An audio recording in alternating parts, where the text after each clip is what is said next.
James Bareham, the Verge Apple might start to converge iOS and macOS in a big way next year, by letting developers create a single app that runs across both platforms. Bloomberg reports that Apple is planning to let developers create apps that will adjust to whichever platform they're running on, so that they'll support touch input on an iPhone or an iPad and mouse and trackpad input on a Mac. The report notes that plans could always change, but it sounds like the combined apps could become available next year. If so, they'd likely be announced in June at Apple's Worldwide Developers Conference and then introduced in the fall, when new versions of iOS and macOS typically ship. Mac apps could get a lot more interesting if developers take advantage of this, though Apple is far from the first to attempt such a crossover. The move would still be a very big deal. While the Mac has its share of very good apps, iOS is by far the more vibrant ecosystem.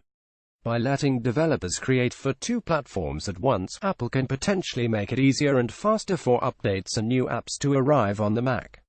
The really big open question is how all of this will work. It isn't clear whether this means that macOS will emulate portions of iOS, or if developers will still largely have to code two separate apps.